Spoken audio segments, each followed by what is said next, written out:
brasileira, assunto sobre o qual ela está pesquisando há vários anos.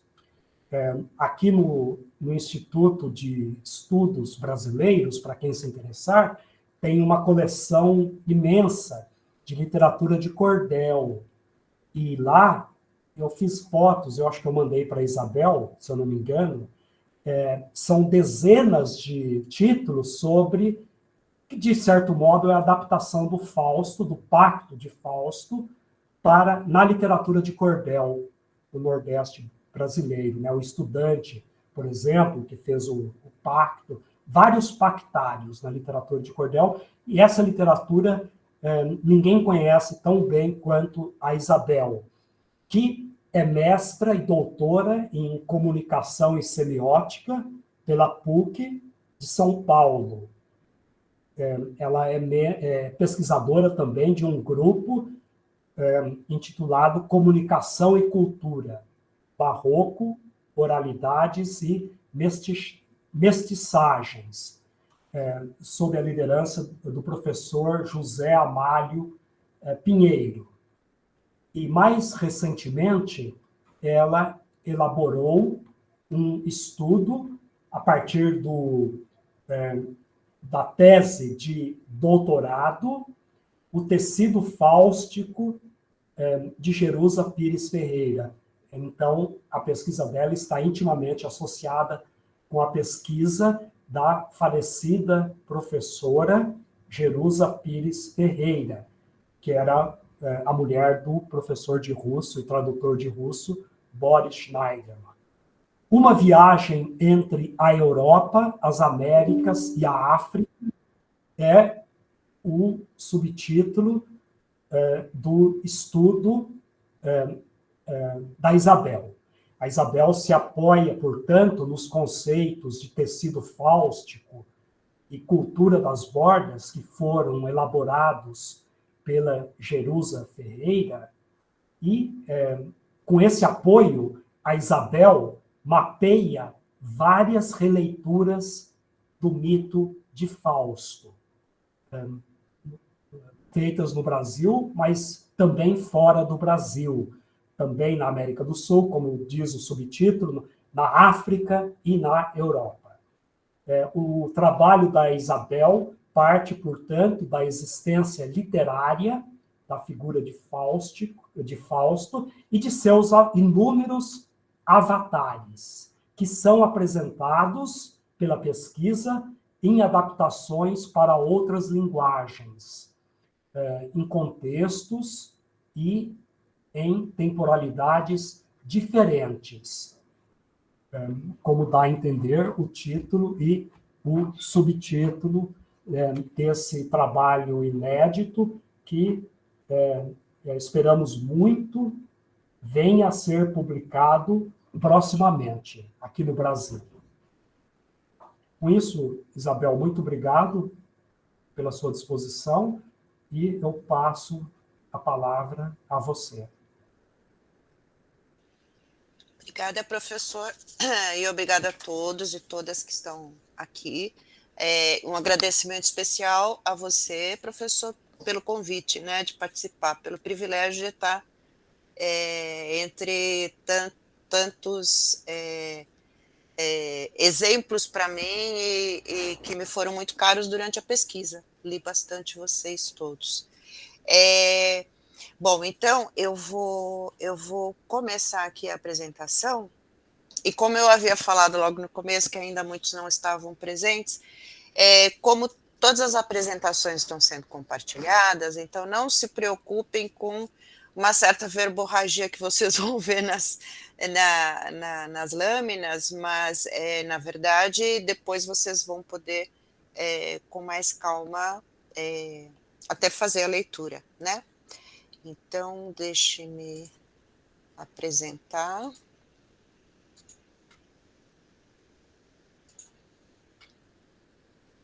Você só me avise, Cláudia, se vocês estão conseguindo visualizar. Apareceu, Isabel.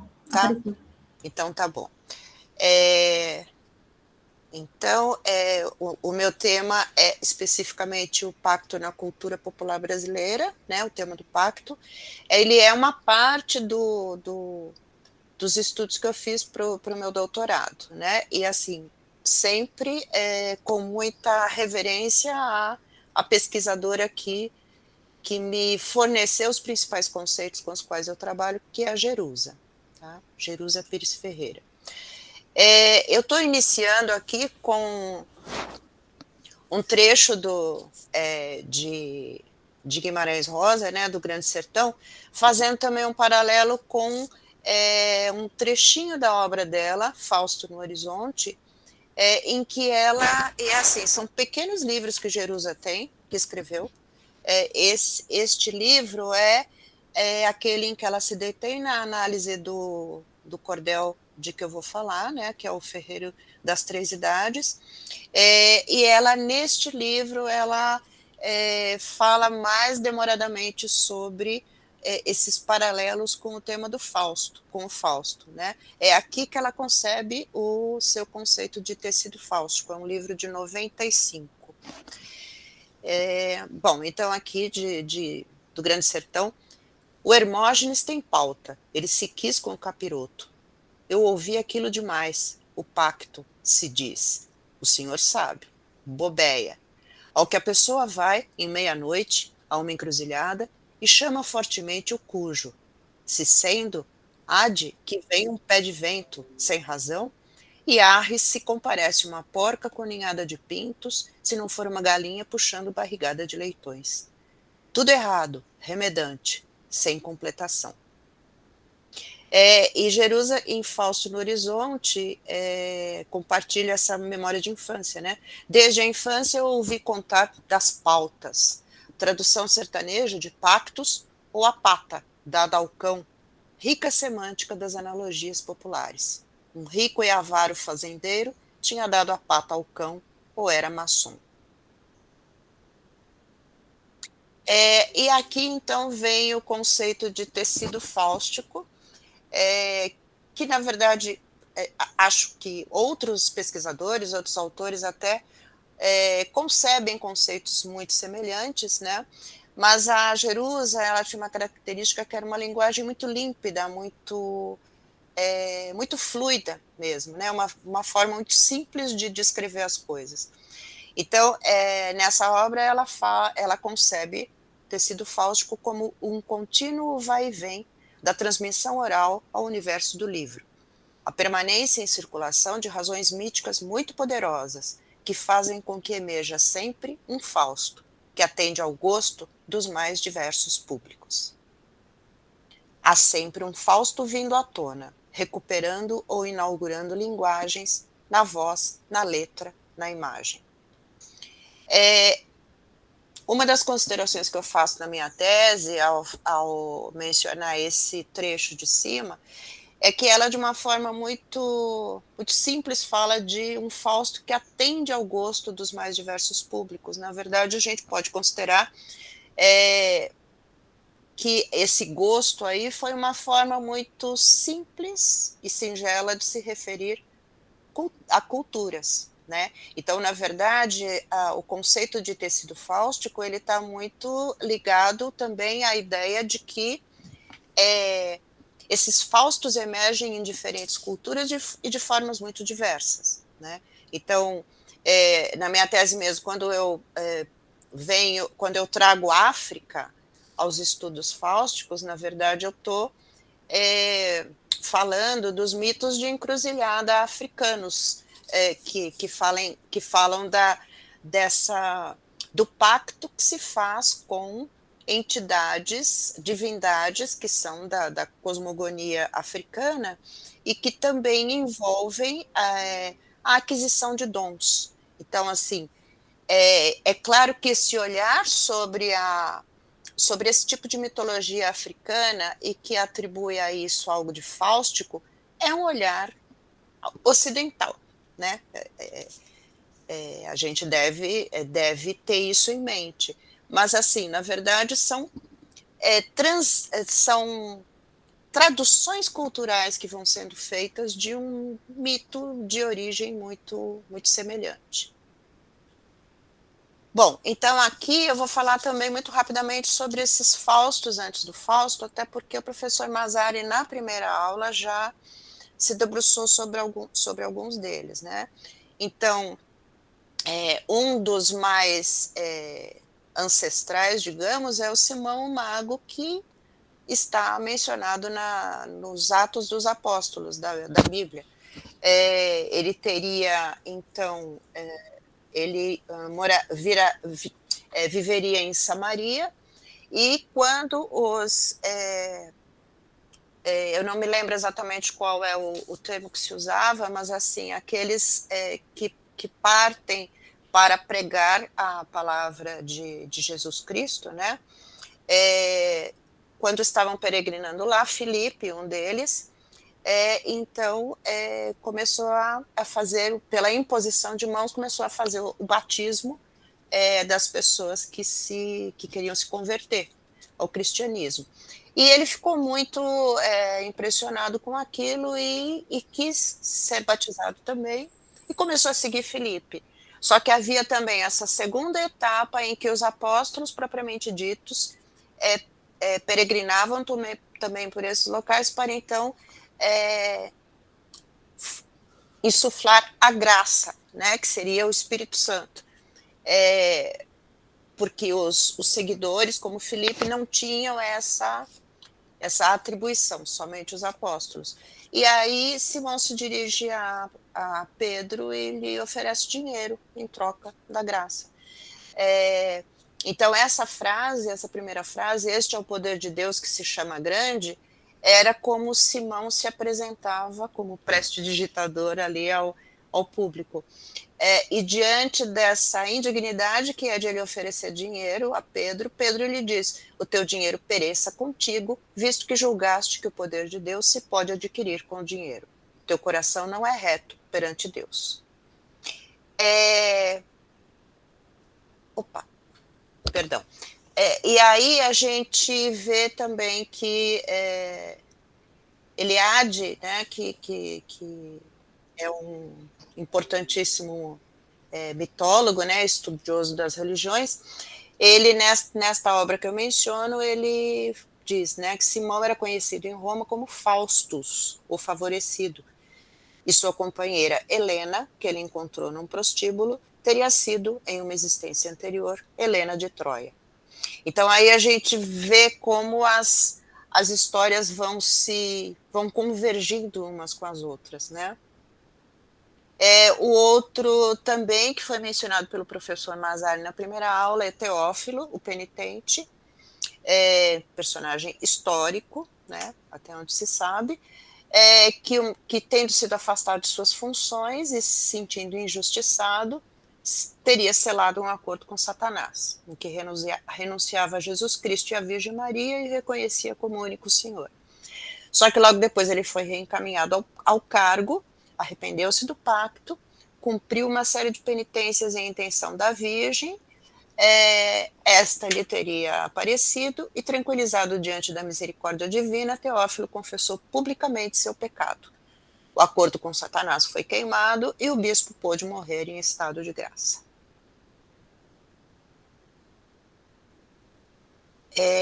Bom, não, eu tô... Epa! Bom, o próximo, então, é Frei Gil de Santarém, que é considerado um Fausto português, né? Algumas coisas desse texto que eu coloquei aqui, eu peguei em referências portuguesas, então daí até eu ter destacado aqui o termo estroinices, próprias da juventude. Ele teria sido um jovem muito talentoso, inteligente, que em Coimbra começou a cursar filosofia e medicina, tornou-se um estudante aplicado, embora também fizesse suas estroinices de juventude. Depois ele foi para Paris sua juventude não foi digna nem aos olhos de Deus, nem aos olhos dos homens, né? O que tem uma certa similaridade também com o que se sabe sobre Fausto histórico, né? Que teria sido expulso da universidade. Há quem afirme que entregara a alma ao demônio assinando um documento com o próprio sangue. Sua conversão teria se dado também por intervenção da Virgem, ainda em Paris, consumando-se em Palência, na Espanha, onde entrou para a Ordem dos Pregadores. E aqui a gente chega a Cipriano de Antioquia, que também mereceu estudos bastante aprofundados da professora Jerusa. Então, nós temos aqui uma outra obra dela, que saiu pela Perspectiva, o livro de São Cipriano, Uma Legenda de Massas. Aqui, Jerusa também concebe um outro conceito. Na verdade, ela não concebe, mas ela formaliza aqui, depois de ter escrito alguns artigos, é um conceito também com o qual eu trabalho no meu doutorado, que é o conceito de cultura das bordas. Que ela define cultura das bordas como uma cultura que está entre o erudito e o popular, e que bordas, ela faz questão também de deixar claro que ela não está falando de margem ou de marginalidade, mas ela está falando de fronteira. Fronteiras entre a alta e a dita alta cultura e a dita baixa cultura. Bom, Cipriano, então, ele teria sido um pagão. Não, existe uma certa nebulosidade em relação a ser, de fato, um personagem histórico, não. Existe um outro Cipriano, que é o de Cartago, se não me engano, que sim, existem dados históricos sobre ele. Cipriano de Antioquia, não, sobre ele não há tanta certeza. Então, ele pagão iniciado nas tradições da Antiguidade Tardia, séculos 3, 4, depois de passar por vários locais, como o Egito, teria se estabelecido na Antioquia, região da Turquia, né, atual Turquia. A partir daí, sua vida se cruza com a de Justina, bela jovem recém-convertida ao cristianismo. Um jovem advogado, também pagão, apaixonado por ela, pede a Cipriano que faça uso da magia para conseguir seduzi-la. Todas as tentativas de enfeitiçar a jovem fracassam e Cipriano se apaixona também. Decide, então, recorrer ao pacto demoníaco a fim de descobrir o segredo que a torna imune à magia. O diabo lhe revela que o segredo está no sinal da cruz que ela faz a cada investida do mal. Cipriano, então, conclui que o poder de Deus é maior do que o do próprio diabo. Bom, depois eles foram martirizados pela igreja, porque ele se converte, né? Bom, seguindo aqui, Teófilo e Frei Gil encontram Cipriano de Antioquia. Então, aqui a gente entra naquelas duas obras também mencionadas pelo professor Mazzari. Uma de Mira de Amesqua, El Esclavo del Demônio, que é de 1612, e que foi publicado na terceira parte das Comédias de Lope de Vega e outros autores. Ele tem elementos de Teófilo, mas a inspiração direta dele teria sido Frei Gil de Santarém, esse Fausto português de quem a gente falou. Angélio é o personagem que representa o demônio. E o pactário, então, é Dom Gil. Na verdade, como a gente vai ver adiante, essa ainda é uma perspectiva de pactário em que não está tão marcadamente a ideia do conhecimento, da busca pelo conhecimento. Toda a trama de El Esclavo del Demônio ainda está muito calcada no pacto pela satisfação da luxúria, né? Então, há uma... eu não me lembro muito bem, mas é uma situação... Dom Gil, ele se associa a... Acho que Lucrécia se chama, salvo engano, e eles aplicam golpes. Eles perambulam e aplicam golpes. Quando ele conhece a irmã de Lucrécia, Leonor, ele se apaixona por ela. E a partir daí que ele, então, estabelece o pacto com a Hélio. Então, o que está por trás aí ainda como em outros precursores do Fausto, a busca pelo prazer sensual. E aqui a gente chega, então, na obra de Calderón de la Barca, El Mágico Prodigioso. Existe um consenso de que Mira de Amezcua tenha sido a inspiração, mas ele claramente, né, Calderón tomou como base a história de Cipriano de Antioquia, tanto é que o seu protagonista se chama Cipriano. Existe uma primeira versão de 1637 que foi escrita para celebrações de Corpus Christi em Iepes, em praça pública. Esse manuscrito está na Biblioteca Nacional de Madrid. Em 1663, Calderón modificou essa versão para ser encenada em Madrid, e é essa que nós conhecemos. Eu selecionei alguns trechos da obra com algumas finalidades, assim, para destacar alguns aspectos. Então, aqui, por exemplo, é um início em que, depois de Cipriano se livrar de um diálogo com dois jovens cavalheiros, ele, então, se dedica a aquilo que, de fato, o mobiliza. Já estou solo, já podré, si tanto mi ingenio alcanza, estudiar esta questão, que me traz suspense el alma, desde que en Plinio leí con misteriosas palabras la definición de Dios, porque mi ingenio no halla ese Dios en quien convengan misterios ni señas tantas, esta verdade escondida e de apurar. Então, aqui a gente vê muito marcadamente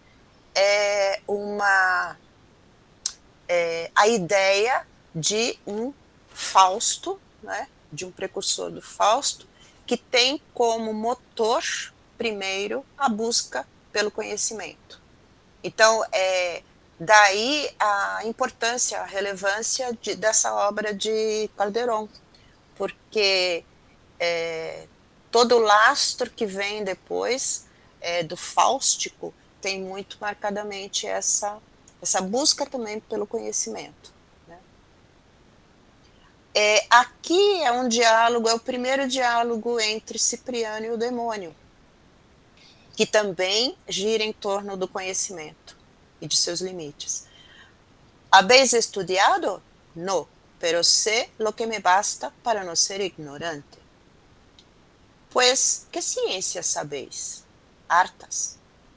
Aún estudando-se una, mucho tiempo no se alcanza, y vos, gran vanidad, sin estudiar sabéis tantas? Sí, que de una patria soy, donde las ciencias más altas, sin estudarse se saben. Oh, quien fuera de esa patria, que acá, mientras más se estudia, mas se ignora. Bom, aqui é o momento em que Cipriano externa, depois de ele ter ido até a jovem e na verdade, ele intercede por dois cavalheiros que estão apaixonados por Justina. E aí, depois de ir até ela e de ter falado dessa paixão que os dois rivais têm, ele também cai de amores por Justina. Então, aqui ele está num monólogo falando sobre esse sentimento que aflora nele. Confusa memória mía, no tan poderosa estés, que persuadas que es outra alma la que me guía. Idólatra me cegué, ambicioso me perdi, porque uma hermosura vi, porque uma deidade mirei. E entre confusos desvelos de um equívoco rigor, conosco a quem tenho amor, e no de quien tengo celos. E tanto esta paixão arrastra mi pensamento, tanto ai de mim este tormento, lleva mi imaginação, que diera, despecho es loco, indigno de um noble ingenio, al más diabólico genio, harto al infierno provoco, já rendido e já sujeito, a penar e padecer, por gozar esta mulher, diera el alma. Eu lá aceito. Ele estava ali de butuca. Aí mais adiante, que queres que haga por ti, que me pides? Por resguardo, uma cédula firmada, com tu sangre e tu mano. Pluma será este punhal, papel este lenço blanco, e tinta para escreverlo, la sangre es já de mis braços. Nesse momento, a gente vê um protagonismo de Cipriano. Cipriano rapidamente articula a sua participação no pacto com o demônio. Mais adiante, vamos, que en tal maestro mi ingenio, mi amor con dueño tan alto, eterno será en el mundo el mágico Cipriano. Depois há uma série de peripécias em que o demônio convence Cipriano a ficar durante um ano numa caverna com ele para aprender todas as artes do mal, né? E, bem, aqui é um diálogo entre o demônio e Justina, em que o demônio se dá conta de que ele não pode contra o livre-arbítrio, que é a fé de Justina que lhe garante. Se uma ciência peregrina em ti su poder tá erradinho ali, esforça. Como has de vencer, Justina? Se inclina com tanta força, que força al passo que inclina. Sabiendo-me yo ayudar, de libre albedrío mío. Forzaré mi pesar. No fuera libre albedrío se deixara forçar. Ele tenta movê-la e ela não se mexe do lugar. Vem donde um gusto te espera. Es muy costoso es gusto. Es una paz lisonjera. Es un cautiverio injusto. Es dicha. Es desdicha fera. Como te has de defender se te arrastra mi poder? Tira com mais força. Tenta novamente. Mi defensa em Deus consiste. Diante disso, o demônio não pode com Justina. Então, o que ele faz, e que é muito semelhante também a que Mira de Amésqua faz em El Esclavo del Demônio, é criar um avatar de Justina, né? um simulacro de Justina. E aqui Cipriano está se dirigindo a ela, belíssima Justina, papapá. E aí, quando ele lhe remove o manto, descobre que ele está se declarando a um cadáver. Mas, ai, infeliz, que veo, um hierto cadáver mudo entre seus braços me espera? E o esqueleto, que era Justina até então, lhe responde: assim, Cipriano, são todas as glórias do mundo. Bem, depois nós temos então a declaração de Cipriano ao governador de Antioquia, em que ele reconhece o pacto e afirma a sua conversão ao cristianismo. E aqui a gente tem um encontro entre a satisfação intelectual de Cipriano, que ele quer a resposta sobre que Deus é esse, né? A resposta que no começo ele fala de Plínio, que o deixou intrigado, né? Que Deus é esse, um Deus que é só substância, um Deus que é só mãos, um Deus que é só olhos, e ele acaba, então, concluindo que que esse Deus é o Deus dos cristianos, dos cristãos. E aí ele se entrega à morte, porque o governador de Antioquia obviamente não é cristão. E no final ele diz que sim, lo gran Dios que busco, que adoro e reverencio, las humanas glórias son, diante, né, desse Deus, las humanas glórias son polvo, humo, ceniza e viento. O final mesmo da peça tem uma declaração do demônio ao governador de Antioquia, reconhecendo também o poder maior de Deus. Né? Então, aqui a gente encerra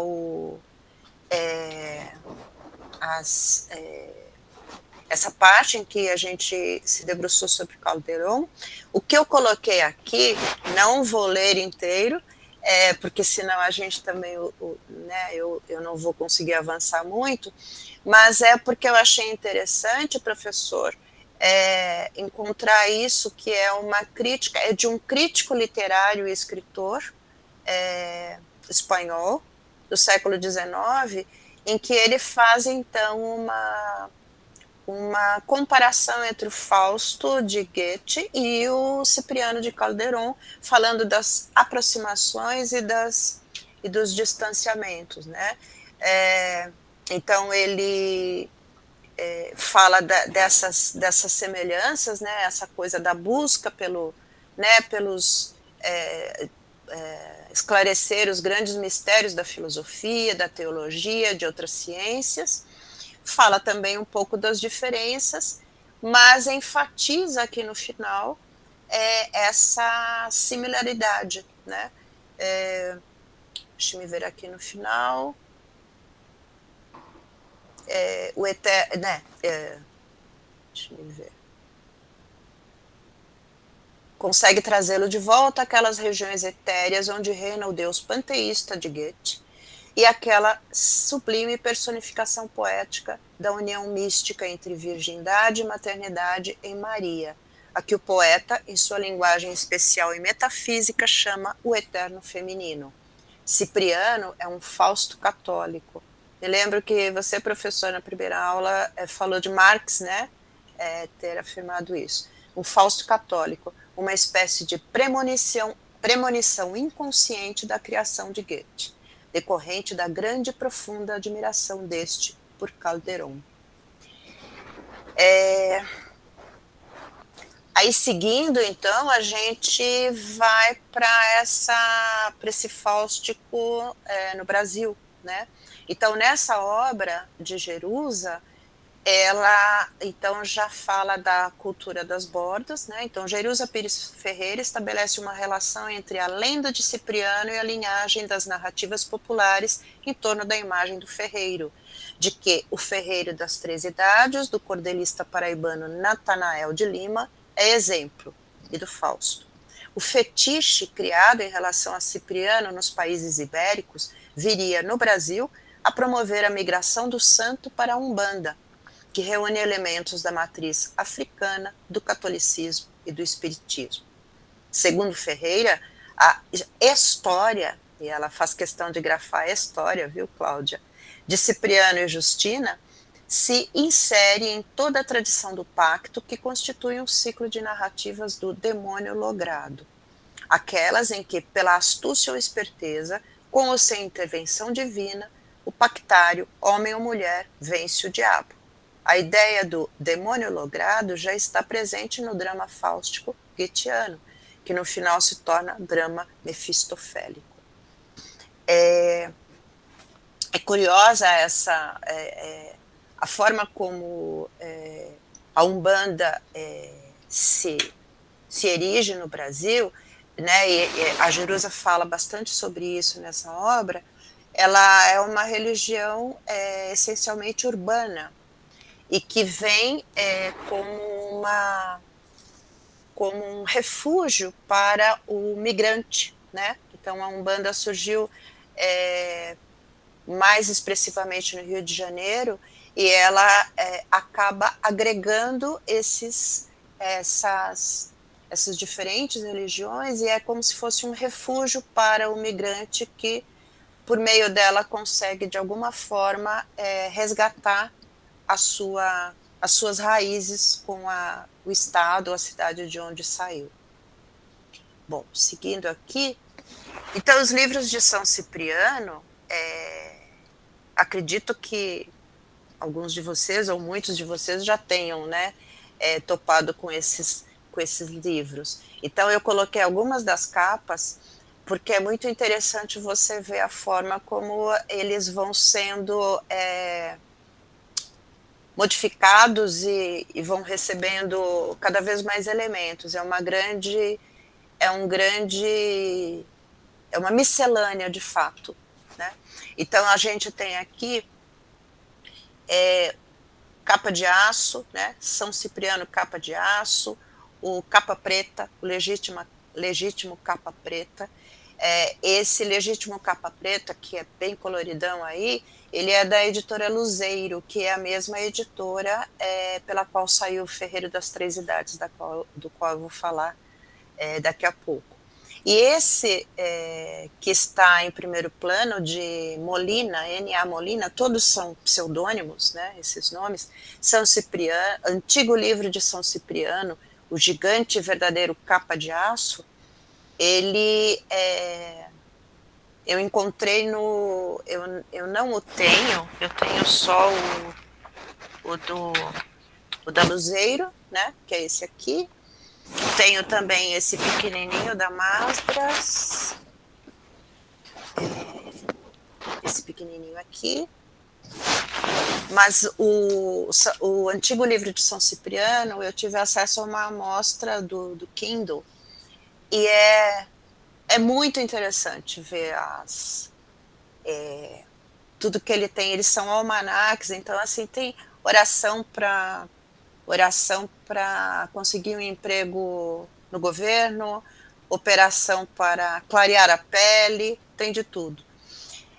Bom, então, seja na versão capa preta, seja na versão capa prata ou ouro, também encontrei um que é capa de cabra, então deve ser pressupõe-se que é de pele de cabra, ou quantas surgirem, as edições pertencem ao que Ferreira chamaria cultura das bordas, limite entre o submundo das crenças e heresias populares e a meia legitimidade que lhe dá o fato de ser um produto industrial, em larga escala. Falta-lhe, porém, a legitimação da cultura oficial e hegemônica. Seu conjunto, que reúne cristianismo e bruxaria, mal e bem, cogitações e receitas, mistério e engodo, constitui território próprio para a instalação de uma fértil ambiguidade. Palavras da Jerusa.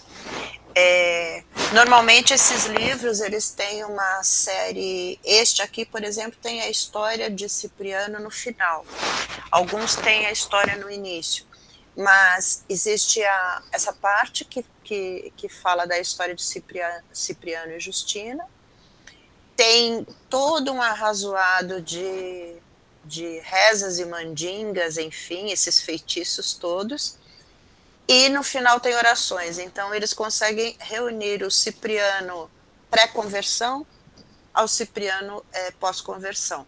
E é muito interessante porque eles sempre têm um preâmbulo que é quase como não tentem fazer isso sozinhos em casa. Então, assim, este livro não poderá ser emprestado a ninguém. Deverá pertencer exclusivamente a quem o adquiriu, não podendo fazer uso dele nenhuma outra pessoa, nem mesmo por parentesco de sangue ou que resida na mesma casa. Se esta advertência não for seguida à risca, nenhum benefício lhe será dado. Bom, seguindo aqui. Aqui eu coloquei alguns elementos mais históricos sobre a literatura de cordel, como ela se desenvolveu no Brasil, né? Então ela se desenvolveu com mais intensidade a partir do final do século XIX, e que tem muito a ver exatamente com esses fluxos migratórios, né? Então, a literatura de cordel surgiu nos estados do Nordeste, derivada dos repentes, né, dos cantadores de viola, mas aí ela começa a descer também para os estados do Sudeste, exatamente à custa dos fluxos migratórios. E ela, obviamente, tem origem europeia, né? Então, a literatura de cordel no Brasil como fenômeno editorial, ela cresceu muito a partir do final do século XIX, mas a sua origem é francesa, ela é muito, a presença sempre foi muito forte também na Península Ibérica, né? Inclusive, Valência é uma cidade da Espanha que tem um acervo de cordéis imenso, né? Bom, e existe também uma importância muito grande. Eu não vou me deter sobre esses dados históricos, eu vou só colocar um trecho que é de um dossiê do IFAM sobre a literatura de cordel. Ao compor um cordel com métrica, rima e oração, atributos obrigatórios, o poeta aciona os resultados de um longo aprendizado, de uma formação que não se obtém na escola, mas a partir do convívio com outros poetas, ou seja, a partir de uma tradição coletiva que se transmitiu ao longo de gerações, e a partir da leitura de poemas de autores considerados clássicos, de textos que se tornaram referência da arte de escrever. E aqui no final também é um dado importante, que é a disseminação dessas folhas volantes ou dos cordéis a partir da liberação de que houvesse editoras que não estariam vinculadas à corte portuguesa. Então, o romance medieval, traduzido para o formato de folhas volantes, passou a circular primeiro pelos colonos europeus, depois pelas editoras de impressos, que se instalaram com o fim das proibições impostas pela corte portuguesa. Aqui a gente tem alguns exemplos, né, antes de eu falar sobre o Ferreiro, alguns exemplos da presença de Cipriano e do diabo no cordel. Este aqui, as histórias de pacto com o demônio que se relacionam com a de São Cipriano e do Fausto tem na literatura de folhetos um espaço muito propício. Jerusa novamente na obra de que eu já falei aqui. Então, este primeiro cordel, que é da autoria de Decena, e que é curioso, né, porque ele tem um trabalho de capa muito interessante, porque os dizeres estão no sentido vertical, mas a ilustração em que Cipriano se transformou num cavalo, né, ela aparece na horizontal. Então a gente não sabe muito bem como é que deve olhar a obra. Na cidade de Alexandria foi nascido e criado. Seu pai mandou educá-lo e criou-o muito privado, mas ele com 12 anos começou a ser depravado. Então a gente tem também essas elipses, né? O começou a ser, né? Não ia caber. Começou a ser depravado. Neste tempo, no Egito, adotavam o despotismo. Tinha Adrião feiticeiro, o chefe do feiticismo, que sucumbia ao povo no mais temeroso abismo. Ele acaba vencendo Adrião, que é o dono de uma biblioteca de ocultismo. Então é lá, através desses livros, que Cipriano aprende os mistérios todos. E aqui a gente tem uma obra também muito interessante, que é o Pacto de Lampião com o Diabo. Então a gente tem aqui uma junção de Cipriano com Lampião, com o Diabo. Como é que se chama? Como Lampião tomou pacto com o diabo, dando-lhe o sangue das suas veias. Esta reprodução aqui é do acervo de Mário de Andrade, que tinha um acervo muito, muito grande de cordel. O sábio São Cipriano será teu advogado. Deves aprender com ele a viver bem preparado contra os laços do feitiço e nunca farás serviço que possa ser desmanchado. Disse o diabo: a proposta que eu te venho fazer é para me dares um cálice do teu sangue para beber e levar dele um sinal para o velho maioral que tudo pode fazer. Bom, aqui a gente entra então no Ferreiro das Três Idades, que é a obra sobre a qual Jerusa escreve extensamente aqui no Fausto no Horizonte. E aqui está um exemplar da Luzeiro. Não tem ilustrações, na verdade são só as estrofes, né? E aqui são algumas considerações que ela faz a respeito dessa linhagem de cordéis. Uma das formas de demonstrar mais esperteza e ganhar compensações para um cotidiano apagado e espoliado é naturalmente o exercício do logro, ainda mais quando o logrado é um rico ou o diabo. A perfeição do verso, e aí não é a matriz narrativa que se põe em relevo, mas o próprio ofício poético, a precisão verbal, o uso das rimas perfeitas, das aliterações e de recursos fônicos. Aqui ela está falando especificamente dessa maravilha que Natanael de Lima escreveu. Minha caneta poética fez agora uma visita ao mundo da poesia. De lá trouxe uma escrita tão importante que quem a lê em tudo acredita. Aqui ao longo dessas lâminas eu fui colocando reprodução de algumas das estrofes, né? Isso aqui é a ficha, interessante, porque nos cordéis você tem a ficha com o tema, com algumas informações técnicas, né? Então, assim, tema, astúcia, autor Natanael de Lima, local Campina Grande, data, tal. 158 estrofes de 6 versos de 7 sílabas, cestilhas, esquema de rimas, enfim, biografia do autor. Então tem todo um conjunto de informações técnicas, né? A história do ferreiro, ela é de um pobre ferreiro que se chamava Pobreza e que tinha uma cachorrinha chamada Miséria, e que é visitado por Jesus, que lhe oferece a salvação, e ele diz: não, eu não quero a sua salvação. E aí, diante disso, Jesus fala: então, você pode me fazer 3 pedidos. E aí ele pede, então, 3 coisas que, a princípio, parecem tanto quanto absurdas. Ele quer que quem se sentar no pilão nunca consiga sair, que quem subir no pau que tem no quintal, que na verdade pau é um nome dado a árvores, né, no Nordeste, também não consiga descer, e que quem entrar num dado quarto da habitação dele também não consiga sair. E Jesus realiza esses desejos e vai embora.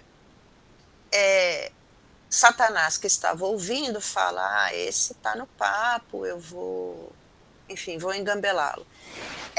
E aí se dá, então, toda a situação em que o demônio, o diabo vai sucessivamente estabelecendo pactos com pobreza, só que pobreza o vai aprisionando nesses artifícios que ele pediu a Jesus que lhe deixasse. Então vai havendo e ele fica rico, porque Satanás lhe dá dinheiro, e ele, a cada retorno de Satanás para cobrar a dívida, ele então vai renegociando o prazo. Então, Satanás fica preso no pilão, e é solto à custa de renegociar, depois ele fica preso no pau e é solto à custa de renegociar, até que no final ele diz: agora não tem mais prazo, Pobreza, Coronel Pobreza, porque agora ele está rico e agora ele já se chama Coronel Pobreza, lhe diz: eu vou, mas eu antes quero dar uma festa para vocês todos, né, para o inferno todo. E aí eles vão todos para a festança, e com isso Pobreza consegue aprisioná-los no quarto, que é o terceiro pedido que ele havia feito a Jesus. Deixa-me ver aqui.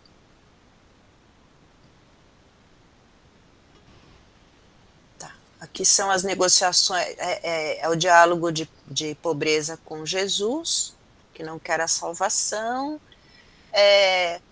Depois Satanás estabelece com ele o pacto, e ele passa a se chamar, então aqui essa seta vermelha eu estou chamando a atenção para o fato de que ele agora se chama Coronel Pobreza.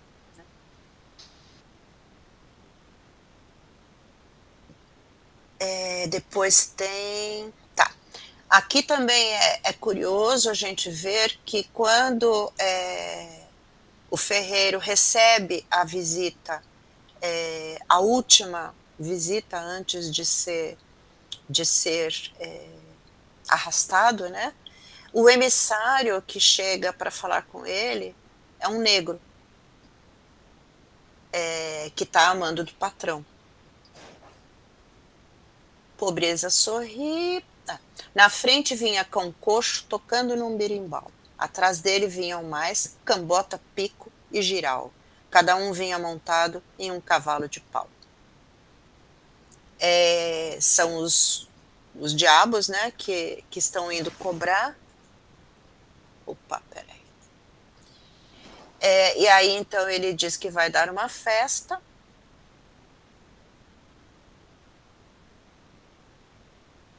Deixa eu ver.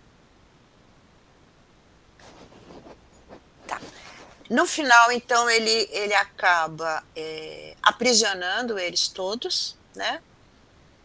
E então ele subitamente, então assim, não há uma coerência de narrativa como se poderia esperar, né? De repente, Coronel Pobreza passa a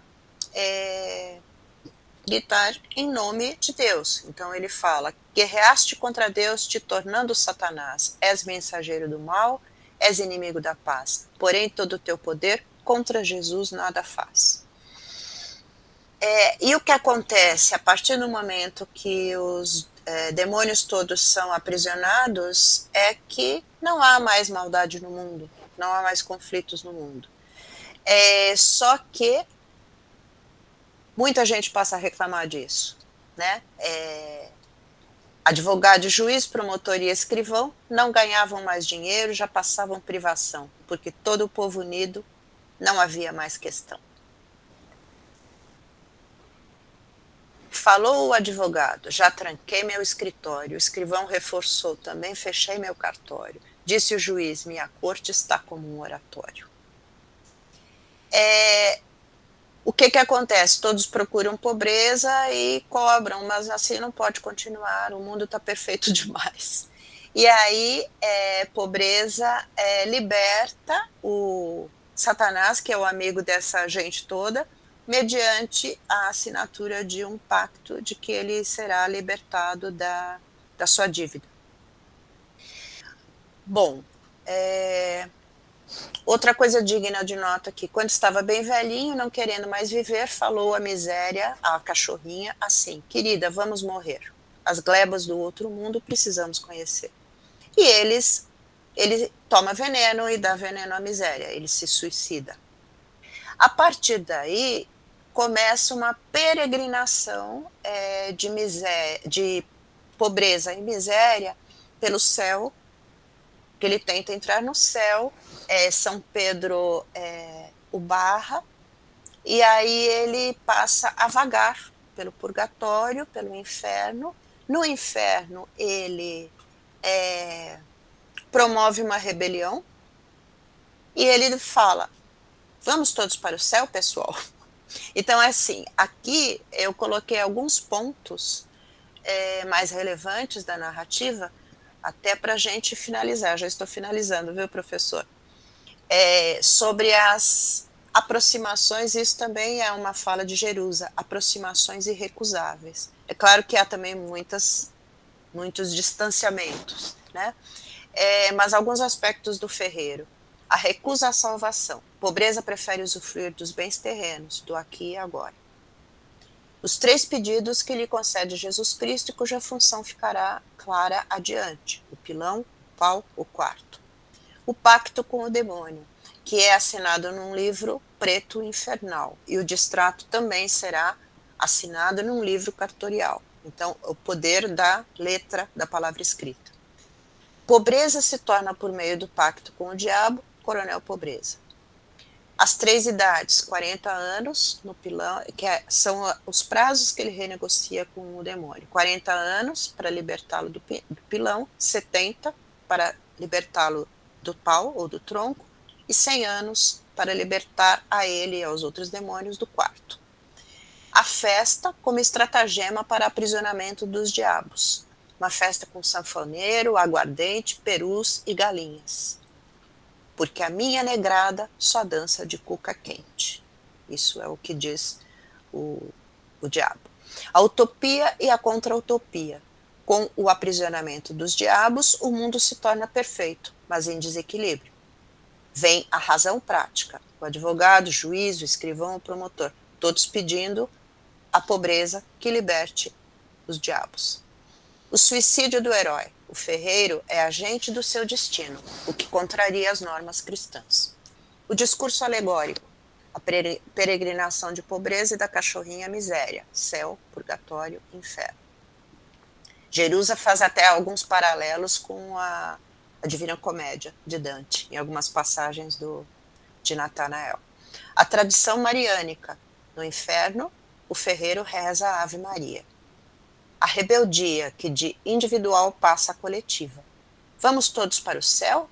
Ele as almas perguntou. Novamente o logro, com as almas encangadas, presas umas às outras, pobreza consegue lograr São Pedro e entrar no céu. A eterna peleja. Como a cachorrinha não estava bem presa, caiu de novo na terra. A miséria ficou na terra, agindo em cada nação. Bom, aqui eu encerro, e aí eu trouxe uma citação de Goethe, que está em Deus e o Diabo, no Fausto de Goethe, de Haroldo de Campos, e que eu também usei na minha tese, que eu achei muito interessante para amarrar tudo. Goethe está se dirigindo a Eckermann a respeito da polêmica com Lord Byron, que o acusou de ter se apropriado de outras obras ao escrever Fausto.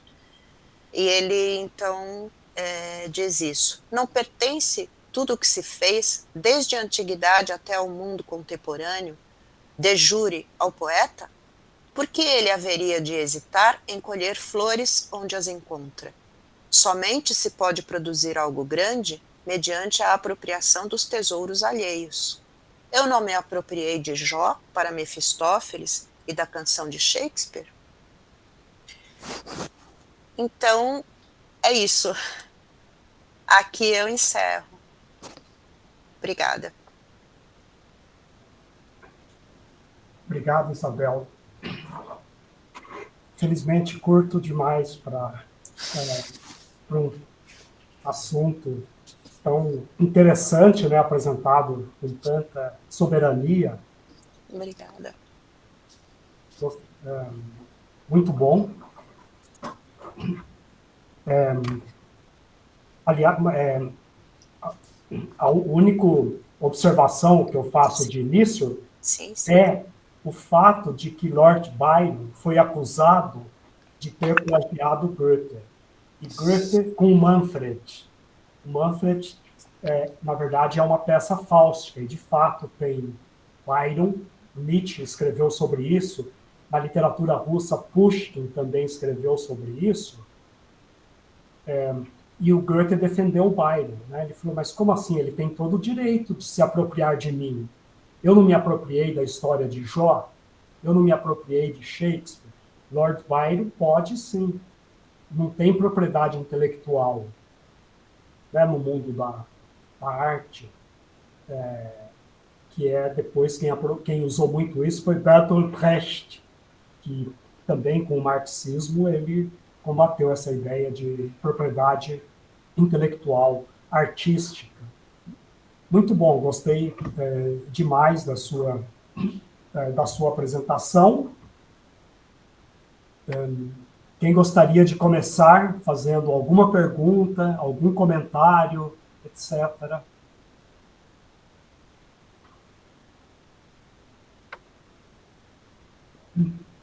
O Álvaro levantou a mão. Vamos ver se o microfone dele está funcionando hoje. Pode falar, Álvaro. Consegue me ouvir? Sim. Sim. Bom, professora, eu também agradeço também o brilho intelectual de sua palestra, alegro-me muito ouvir, realmente foi muito interessante, até porque aqui na Bahia nós temos uma vivência muito tradicional dos cordéis. Eu nasci em Salvador, mas cresci na cidade de Jerusa, então a família dela era muito conhecida em Feira de Santana. Com 2 anos de idade, eu fui morar em Feira de Santana, e essa família Pires era uma família tradicional da cidade, comerciante, etc. E a professora Jerusa era muito citada aqui no meio acadêmico pelas suas pesquisas nos anos 60, 70, etc. Muito conhecida. Mas eu gostaria de fazer apenas uma menção, se me permitem. Há uma obra que talvez mereça ser citada também. É um filme feito em 1913, um trabalho histórico de referência, praticamente o primeiro grande filme de caráter social alemão, que é Der Student von Prag, do Paul Wegener. Tá?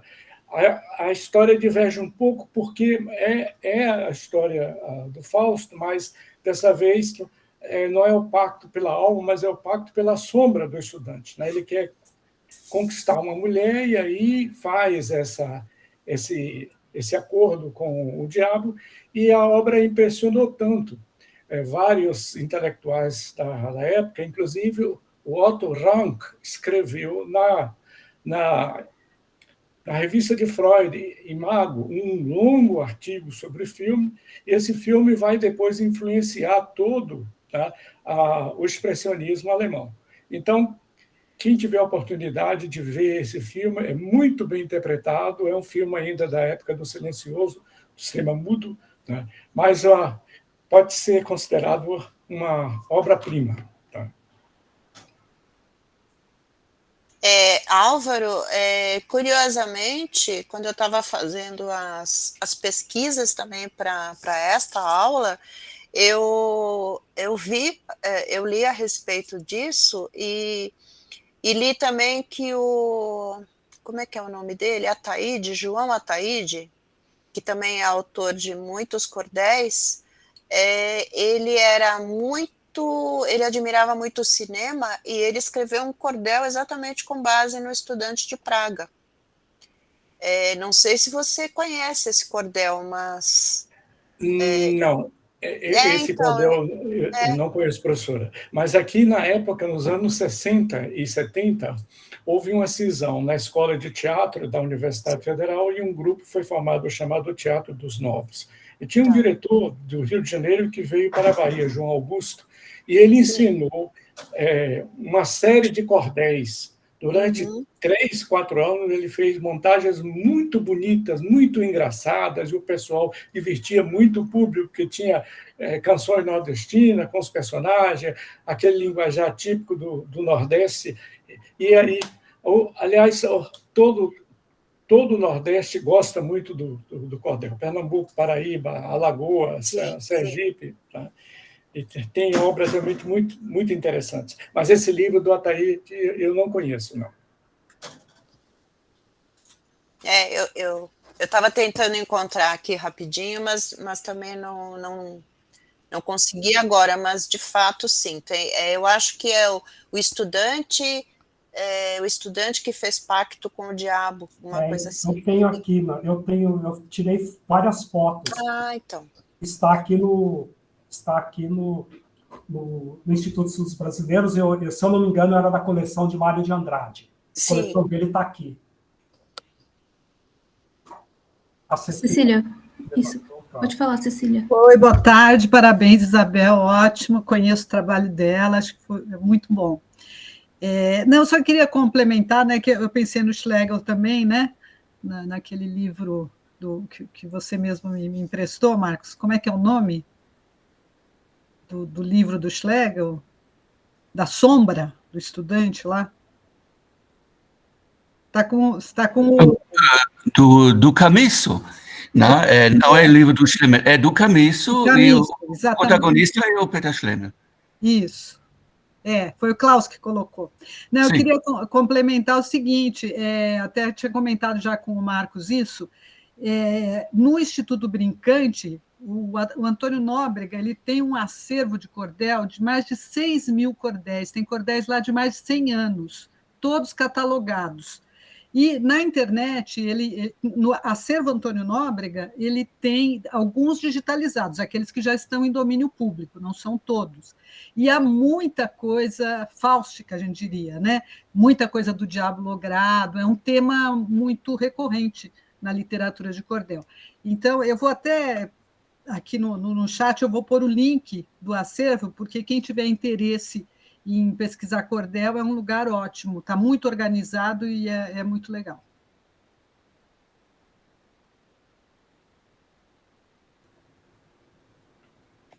Cecília participou da minha banca de doutorado, né, Cecília? Foi um privilégio. Isabel, também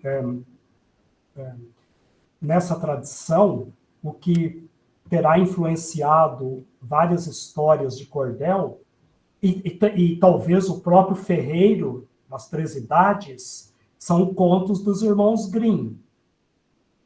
Em alguns contos, nós temos a figura do ferreiro que faz o pacto e acaba logrando, acaba enganando o diabo. Então, também seria uma fonte, os contos, as Märchen dos irmãos Grimm, penetraram em todos os países do mundo. E por vias transversas também na tradição de cordel brasileira. E valeria a pena você investigar, né? A figura do ferreiro também, do Eisenschmidt. Talvez tenha sido uma das influências para essa obra-prima que você nos apresentou.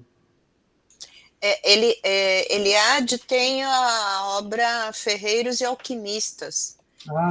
Jerusa se refere também a ele, que ele faz todo um levantamento sobre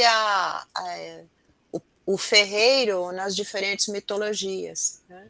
É bem interessante isso. Uhum. O ferreiro é aquele que... Jerusa usa a expressão preparador de partidas. O ferreiro é o preparador de partidas. Inclusive, o Ferreiro das Três Idades, ela também faz uma comparação com uma outra obra que é de... Como é que se chama? Esqueci o nome, mas é argentina, é de Ricardo Giraldes. Dom Sombra, eu acho que é Dom Sombra. Que é um pouco diferente o início.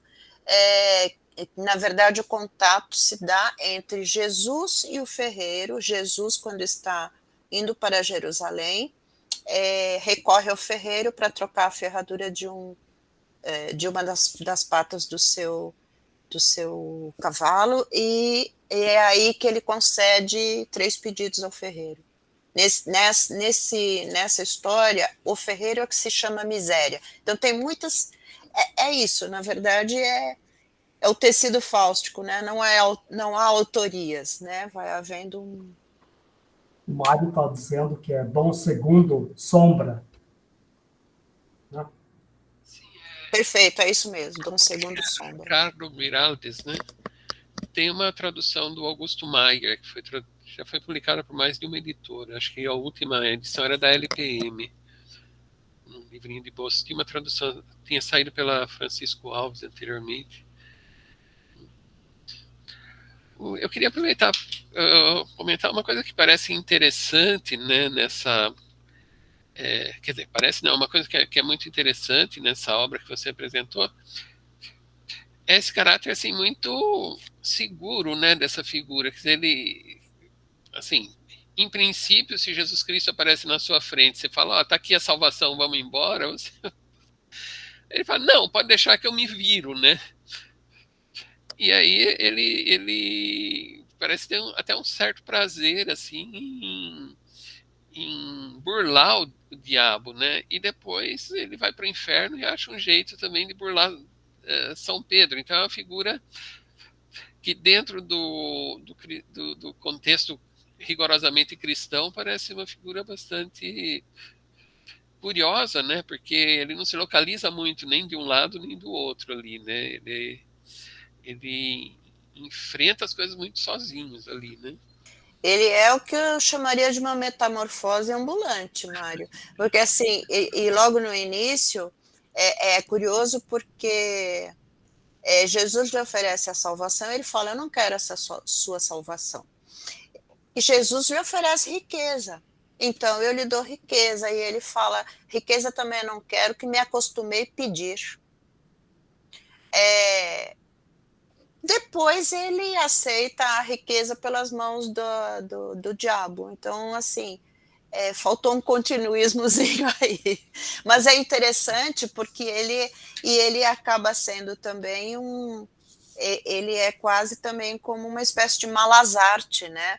Porque ele vai, ao sabor dos acontecimentos, ele vai moldando também a forma como ele administra as coisas. Então, a passagem dele pelo inferno, por exemplo, por que ele não fica... Primeiro, ele não quer ficar no inferno, obviamente, porque não lhe convém, mas é assim, quando o diabo sabe que o ferreiro está lá, ele fala, pelo amor de Deus, eu não quero esse sujeito aqui.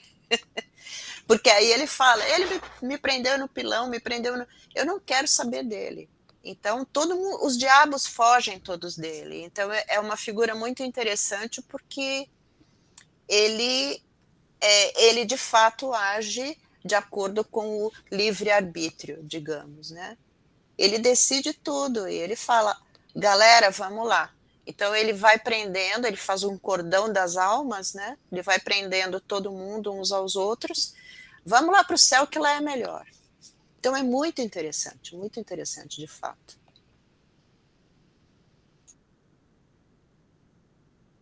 Jorge? Pode perguntar. Boa tarde a todos. Só um pequeno comentário. Parabéns, professor, pela sua apresentação. Eu sou aqui de Pernambuco, então fico muito emocionado, porque aí fala sobre a questão do cordel, e muito presente na cultura aqui, na minha cidade, né? Caruaru, entre Caruaru e Bezerros, aqui em Pernambuco.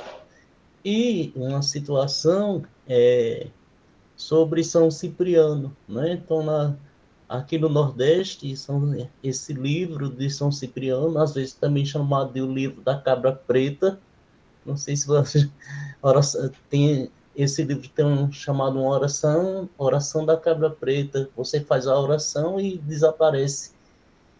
Esse livro um senhor aqui da cidade, ele possuía, e as pessoas tinham medo de chegar perto dele, né? Como eu sou de família católica, uma parte católica e outra evangélica, eles também... Meus pais não permitiam que a gente tivesse acesso a essa pessoa, mas eu sempre tive curiosidade. Então, quando eu estava na época fazendo segundo grau, que era o magistério ainda, não era normal médio, era magistério.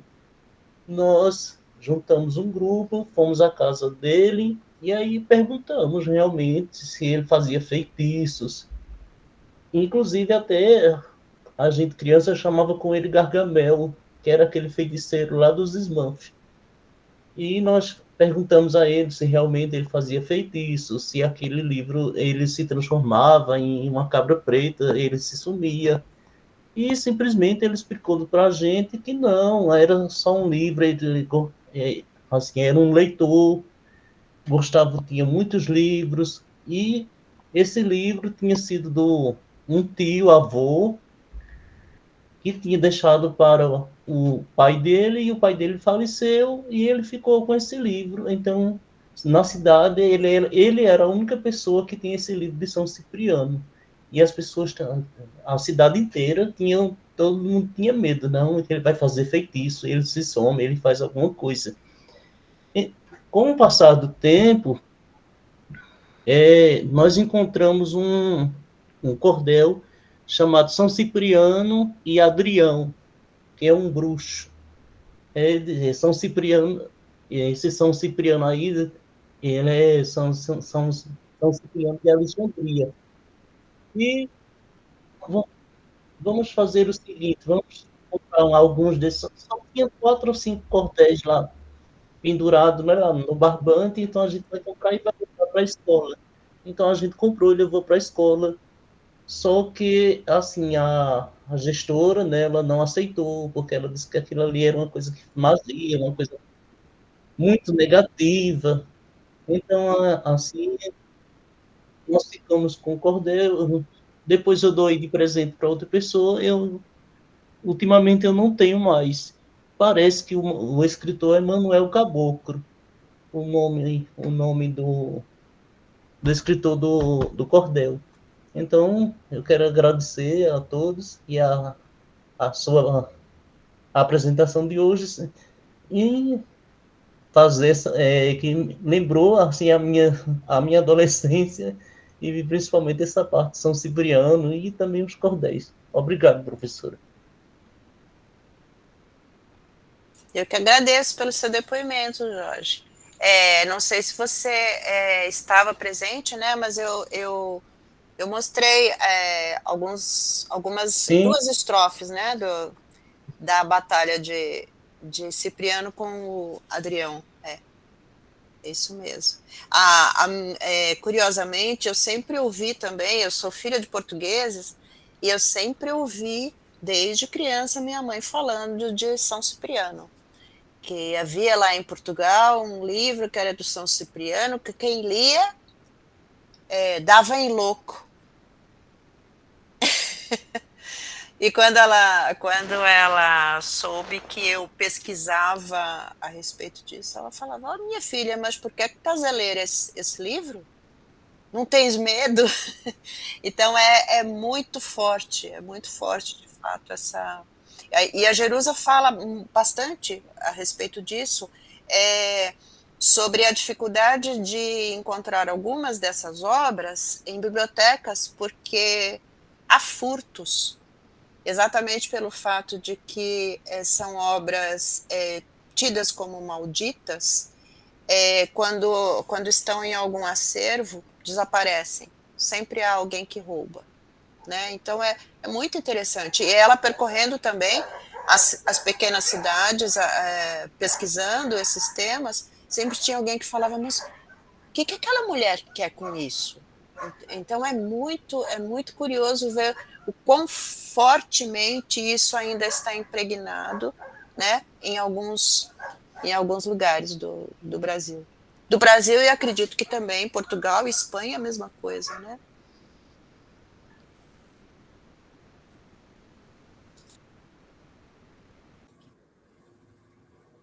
Pode falar, professor. Eu lembrei agora também, eu me lembro assim, quando, numa época tão remota que não tinha venda online nem nada, era o famoso reembolso postal, que tinha algumas revistas, né, que traziam muito anúncios de vendas por reembolso postal, jornais, revistas, e às vezes aparecia um livro de São Cipriano. Foi a primeira vez que eu ouvi falar disso, mas aparecia lá o autêntico livro São Cipriano, capa preta, e vendia-se como uma espécie de manual, assim, para você se proteger contra bruxaria, mal olhado. Eu não sei quem editava, não sei como isso circulava, nem sei que tipo de texto tinha lá dentro, se tinha se era algum texto que tinha algum tipo de distorção, coisa assim, mas se vendia por reembolso postal com um livro assim que podia te proteger contra as catimbas da vida, assim, né? Era bem comum, assim.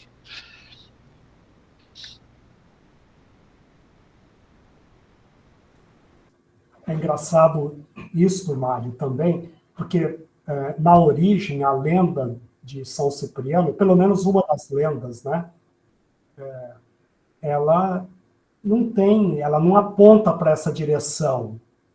Mesmo a lenda que está na Legenda Áurea, a geografia da Legenda Áurea, né? Ela, em Calderón de la Barca, a obra-prima que a Isabel nos apresentou, né, de maneira tão soberana, você conhece a fundo, você nos leu, inclusive, no espanhol de Calderón, do siglo de Ouro. E, aliás, isso é um problema, Mário, você que é tradutor, faz falta uma boa tradução de Calderón de la Barca no Brasil. Né? No volume que você, o Luiz, publicaram também, eu acho que com o Christoph Marlowe e com a história, cairia bem uma nova tradução do Calderón de la Barca, porque o Mágico Prodigioso não existe. Eu tenho aqui em PDF, tenho tradução portuguesa, mas uma tradução mais consagrada, e também em Calderón, que tem, por exemplo, essa belíssima passagem que a Isabel nos falou dela, o Calderón ele é muito intrigado pela definição de Deus, e ele não consegue entender essa definição. Por que ele não consegue entender? Ele acha que é o Deus pagão, mas não dá certo, não cabe no que ele entende pelo Deus pagão, porque ele desconhece o Deus de Justina, o Deus do cristianismo e do Pai da Justina. Isso é muito maravilhoso, e foi isso também que fascinou Marx, porque o Cipriano ele tem o desejo sexual pela Justina, mas ele tem também o desejo fáustico de conhecimento. Ele quer conhecer tudo, como Fausto, conhecer o que liga a esse mundo no âmago profundo, né? O que Zusammenhalt, diese Welt, né? Então, esses elementos fáusticos, o Calderón talvez seja o primeiro que já deu um passo além na tematização do mito fáustico, porque ele já incorporou o desejo profundo de conhecimento, o desejo fáustico, que está na Máquina do Mundo, como a Irene nos colocou também. Então, é por isso que Marx tinha tanta admiração pelo Calderón. Mas falta, Isabel, uma boa tradução. Talvez você possa pensar nisso também, traduzir. Talvez no seu... Nossa, professor, eu não me atreveria. Bom, você poderia, mas em todo caso falta.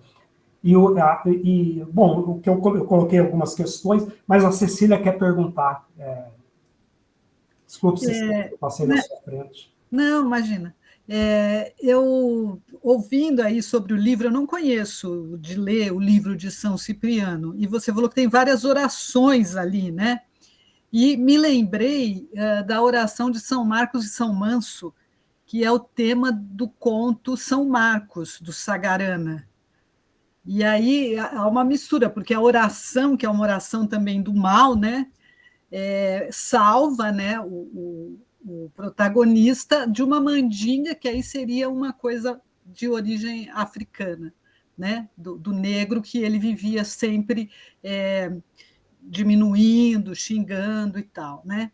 Então, eu queria saber se talvez não tem essa oração de São Marcos e São Manso no livro de São Cipriano.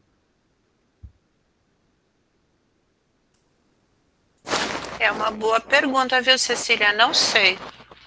Não sei se tem, não. Inclusive porque, assim, são inúmeras as versões. E quando a Jerusa, inclusive, concebeu o conceito de...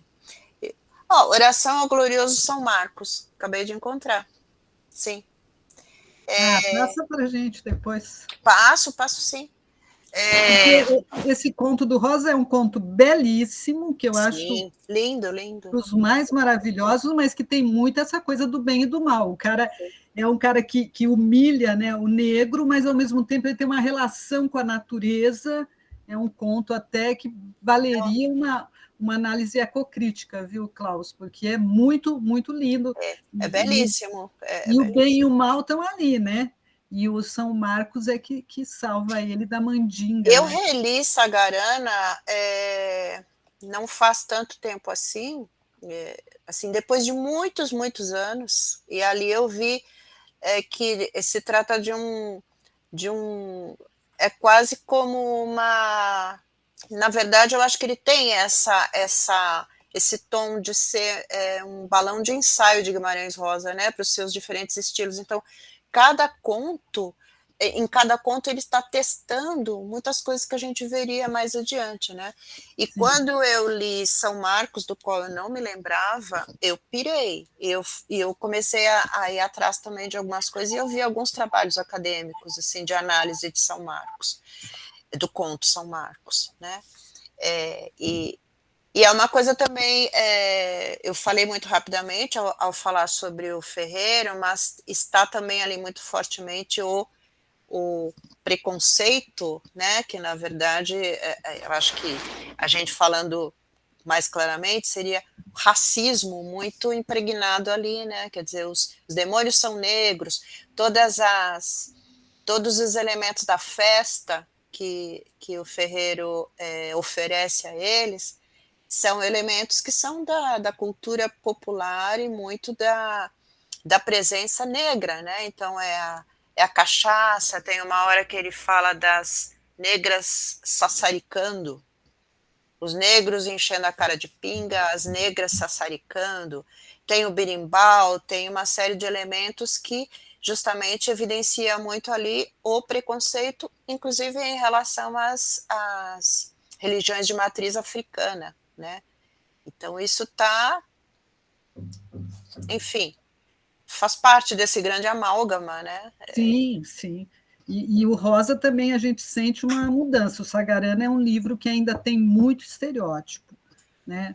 E aí você vai vendo, quando chega no Tutameia, por exemplo, em relação aos ciganos, né? Os ciganos que estão em Sagarana não são os mesmos que estão em Tutameia, né? Tem uma reversibilidade aí, para usar o termo do Antônio Cândido.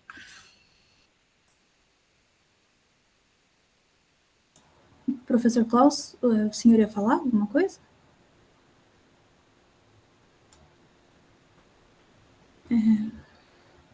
Rapidinho, estou pensando, eu não tenho agora a programação toda, o que ainda vai acontecer, mas se a gente olhar para a figura do Fausto e aquela questão do pacto, a partir do iluminismo, e Goethe já tinha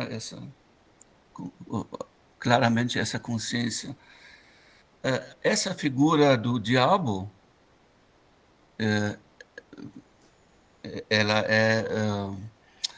ela, digamos assim, não faz muito mais sentido, né? E o processo da secularização pega primeiro o diabo, né? O diabo não sobrevive no século XIX, e a questão principal de Deus vem depois. Então, se a gente olhar para a literatura fáustica, portuguesa, na França do século XX, tudo que a gente conhece são Faustos sem diabo, né? Com a exceção de um diabo super simpático na literatura russa, né? Mas também não um diabo tradicional mais. Essa figura se perde. Então, eu me pergunto, faz sentido um Fausto sem diabo? Isabel, então, não sei, também na literatura tradicional popular existe isso, só um Fausto. Porque a fascinação maior é é o diabo, imagino, no popular, né?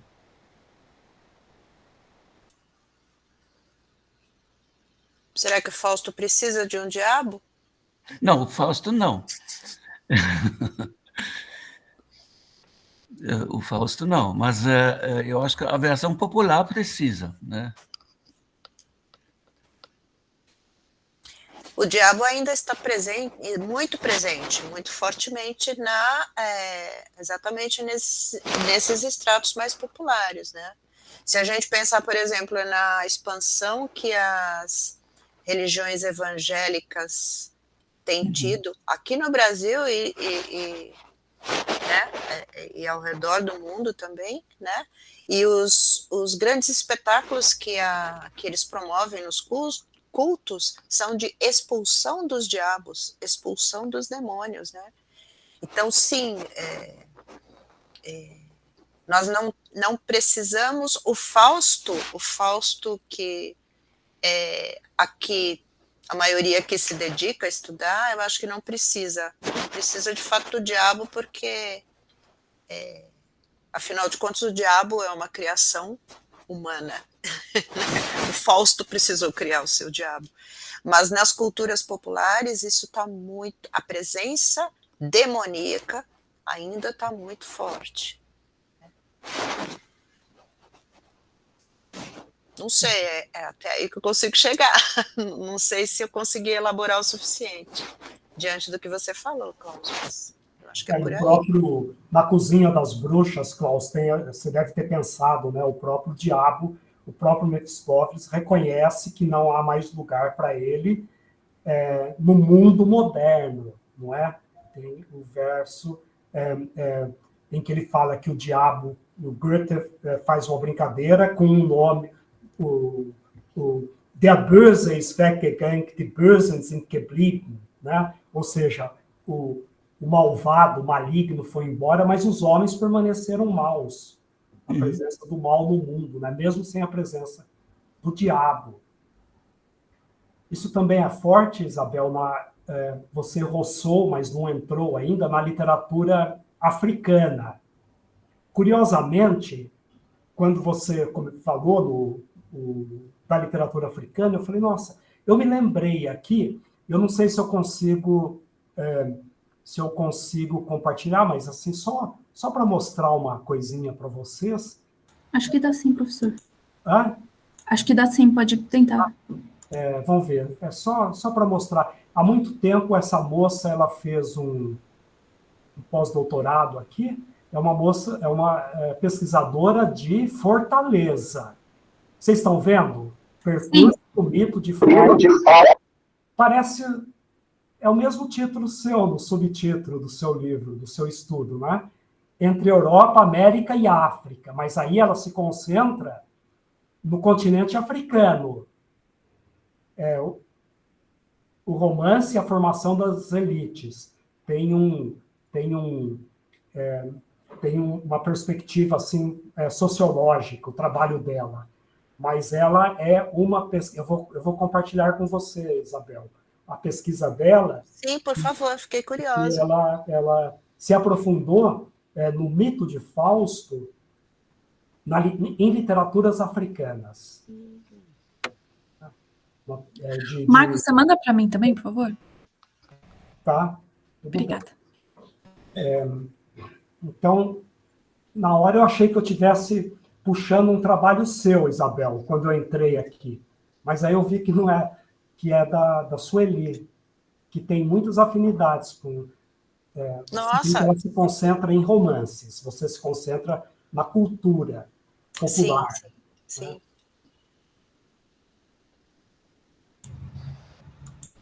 Né? E na minha tese, o que eu trago de África é por intermédio na verdade, a minha tese é um grande ajuntado de um monte de coisas, né, Cecília? E a Cláudia também, né, que a Cláudia disse que está lendo, né? Mas o que eu faço é ali buscar porque o que eu tento fazer ali é um levantamento do fáustico para além do Fausto, né? Porque é aquilo que eu falei no início, né? Esse olhar, pelo menos assim, na linha que eu estou seguindo, então eu gostaria muito de ler esse material que você mencionou agora, Marcos, para saber qual é a viés que ela dá, mas na verdade eu tento fazer uma aproximação entre esse percurso fáustico na América do Sul e na América do Norte, buscando não necessariamente uma herança do Fausto, mas uma herança que tem a ver com o tema do pacto. E aí eu fui para o sul dos Estados Unidos, especificamente, porque eu inclusive faço essa diferenciação na tese entre o fáustico ao que a gente está acostumado, que tem exemplos muito gritantes na América branca, enfim. Então, assim, se a gente pegar todo o conjunto cinematográfico dos Estados Unidos, aí pegando só, por exemplo, Cidadão Kane. Cidadão Kane é um personagem eminentemente fáustico, mas ele é o fáustico da razão instrumentalizada, que é o conceito que eu peguei do Fausto na América Latina. E eu queria justamente buscar um Fausto que era mais intuitivo, e foi aí que eu fui buscar no sul dos Estados Unidos, por intermédio do surgimento do blues, né? E aí está muito forte a presença dessa mítica do pacto com o diabo pela história de Robert Johnson, né? Que na verdade não é o único, houve músicos anteriores a ele que também tem toda essa história em torno da sua genialidade musical como tendo sido uma aquisição que veio por meio de um pacto de encruzilhada. Então, o recorte que eu faço de África é especificamente esse. E quando eu comecei a ler a respeito, eu vi que tem, sim, muitos estudos sobre a presença fáustica na África, mas é sempre um olhar que é o do estudioso de hemisfério norte e que fala, temos aqui um Fausto. E não necessariamente é um Fausto, na verdade é um mito que está dentro da cosmogonia africana. Né? Mas por isso eu achei bem interessante, de fato, ler esse trabalho, professor. Gostaria, sim, de ler. Sim. De uma professora justamente de literaturas africanas. Né? A Irene? Pode falar, Irene. Obrigada, Isabel, pela sua apresentação. Muito, muito bom, muito interessante. E, na verdade, só para pegar esse gancho, porque é algo que eu também tive muita dificuldade quando a gente tenta, então, resumir o que seria um Fausto, ou o que está dentro dessa definição, né? Eu não sei vocês, mas acabei sempre recorrendo às vezes, a alguns livros sobre Stoff, der Welt, literatura, ou de motivos, né? De assuntos ou motivos da literatura mundial, e acabei caindo, bom, não tem muito como fugir da Frenzer, da Elisabeth Frenzer, que teve certas afiliações problemáticas durante a Segunda Guerra, e a gente fica pensando exatamente isso que você falou, né? O quanto que é um olhar já direcionado para essas características e o quanto a gente tem que, lidando com o Fausto em outros, por exemplo, na literatura brasileira, o quanto que a gente pode simplesmente pegar essas características estudadas e só simplesmente tentar vê-las, né? E o quanto não dá. Isso, para mim, é um problema bem interessante. Não é uma pergunta, mas é só porque eu achei bem bom o que você falou.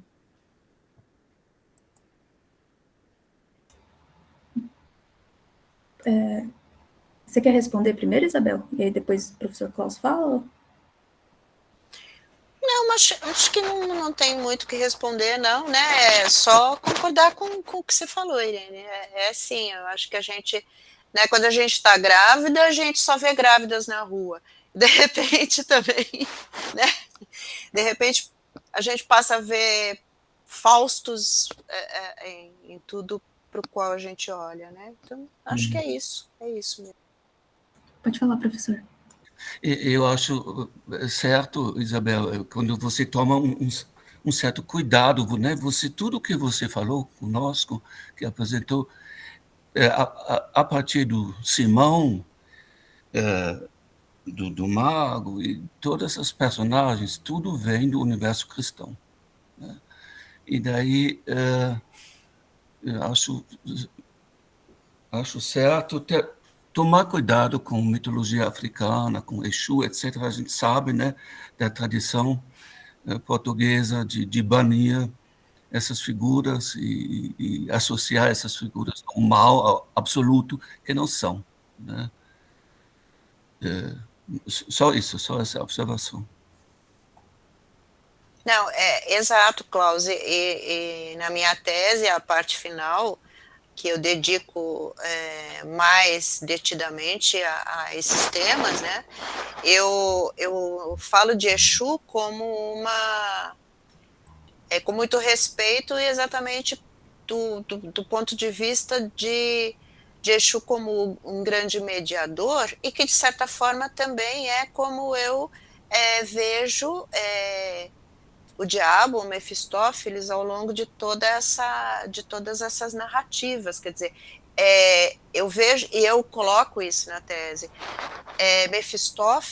Mefistófeles ou o diabo, ele acaba tendo uma função muito fortemente de tradutor de desejos e de sentimentos. Então, mesmo se a gente pensar, Cecília, em Grande Sertão Veredas, o encontro de Riobaldo com o diabo lá nas Veredas Mortas, ele se dá consigo mesmo, né? Riobaldo encontra a si mesmo. Riobaldo finalmente entende que ele quer sim virar o Urutu branco. O tempo todo isso esteve latente ao longo de toda a narrativa dele. Ele só precisava ter a confirmação que ele acredita que veio de fora, mas na verdade está dentro de si mesmo. Aí ele volta para o bando e ele fala: Urutu branco, eu sou Urutu branco. Então, na verdade, é isso que eu busco ao longo da tese, Klaus, demonstrar. O diabo não. É claro que o diabo cristão ele tem um lugar e um papel, mas na verdade esse diabo de que eu estou falando é um diabo que está aqui. Então, assim, por isso que eu falei também, Fausto não precisa do diabo, na verdade, né? E Exu é um grande mensageiro e mediador entre mundos. Eu estava, agora há pouco, alguém estava falando uma outra coisa e eu estava me lembrando muito da peça do Peter Stein, né, Marcos? Eu acho muito interessante essa peça porque ele colocou dois atores para fazer. O Fausto é feito pelo Bruno Ganz, mas ele colocou dois atores para fazer o Mefistófeles. Houve sim uma intenção que foi de fazer algum tipo de divisão, porque o espetáculo tem 20 e tantas horas, né? Então existe essa intenção de revezamento, mas ele faz uma coisa muito interessante com o Mefistófeles a partir do momento que ele desdobra em dois atores, porque são os dois atores maravilhosos, mas ele coloca um Mefistófeles que é o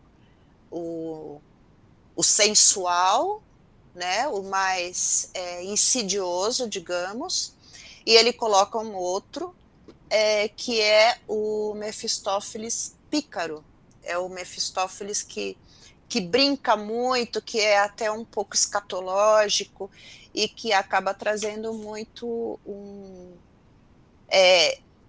o diabo que a gente aqui na literatura popular acaba conhecendo, que é um diabo mais bufão, mais alegre, né? Então, eu não sei porquê, até perdi o fio da meada aí, mas eu agora há pouco me lembrei da riqueza que são esses dois Faustos desdobrados. E outro dia eu encontrei na internet, eu acho que é possível baixar, viu, o espetáculo todo. É maravilhoso. Cláudia, você vai... Eu posso fazer uma pergunta, Isabel? Na verdade, é mais um comentário, né? Incentivado pela reflexão da Cecília e do professor, eu me deparei recentemente com, acho que um dos tradutores franceses do Grande Sertão, né? Aliás, é o tradutor que está fazendo agora, que está trabalhando agora uma tradução francesa do Grande Sertão Veredas, e ele diz, em uma entrevista mais antiga, né, ele diz que não é possível encontrar elementos de origem africana na construção da obra do Guimarães Rosa, e especialmente no Grande Sertão Veredas, né? Mas eu acho, e isso foi algo que me ocorreu, e que me ocorreu lendo a sua tese de doutorado também, principalmente esse último capítulo do Exu encontra Mefistófeles, né? Que a perspectiva que se adota aqui no Brasil em relação em uma sociedade multicultural como a sociedade brasileira, né, é que o demonismo ele é percebido como ele está atrelado, na verdade, às culturas africanas, né, a uma visão de cultura africana que a gente no Brasil, eu acho que na maior parte dos lugares a gente não consegue falar do demônio sem, de algum modo, puxar de alguma forma elementos da cultura africana, que são justamente negativados, né? São percebidos. E as religiões de matriz africana, por exemplo, a Umbanda, elas justamente adotam essa posição, por exemplo, na figura do Zé Pelintra, talvez menos na figura do Exu do que na do Zé Pelintra, acho que fica muito evidente de que eles chamam isso à tona, né? Eles falam que o Zé Pelintra é a própria representação do demônio. Se você for ver os bonequinhos, né, as estátuas do Zé Pelintra, quando a gente compra, eles são uma espécie de demônio pícaro, né? O chapeuzinho de lado, e as oferendas que se faz ao Zé Pelintra são justamente cachaça, fumo, esse tipo de artefato assim atrelado ao prazer imediato.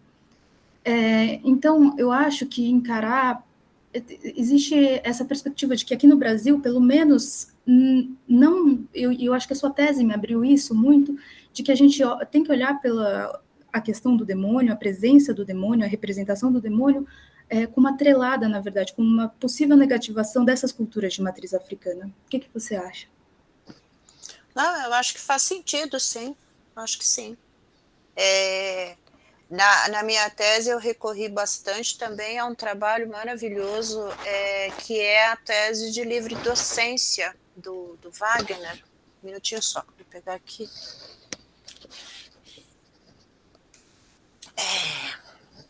Wagner Gonçalves da Silva, Exu, é a tese de livre docência dele.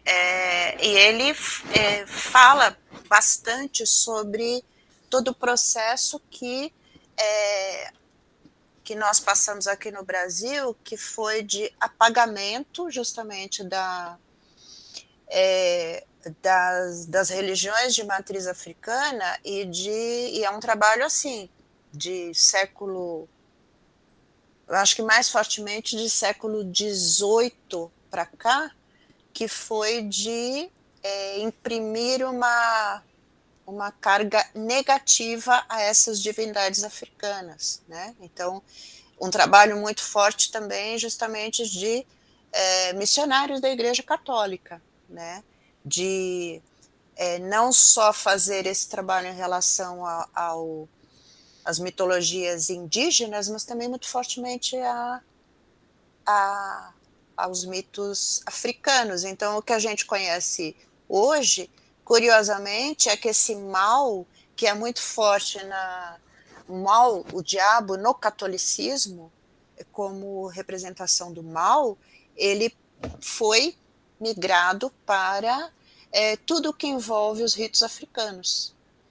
E é isso que a gente vive hoje. Então, assim, Exu é visto popularmente como a representação do diabo para os negros. E não faz o menor sentido, porque, na verdade, Exu é um mensageiro, ele é um mediador entre o mundo dos homens e a esfera divina, né? Ele é brincalhão e mensageiro. Ele tem essa missão luciferina, né, de esclarecer. Exato, de esclarecer. Ele é um tradutor. né? Ele é também um tradutor entre a língua dos homens e a língua das divindades. E é interessante como a cultura sincrética, por exemplo, da Umbanda, ela reformula, ela subverte, né, essa valoração negativa de uma visão demoníaca, né? Porque, por exemplo, as demandas que se fazem na Umbanda, no Candomblé, elas são feitas em encruzilhadas. Mas de nenhuma forma se pode afirmar, né, que é um pacto, né?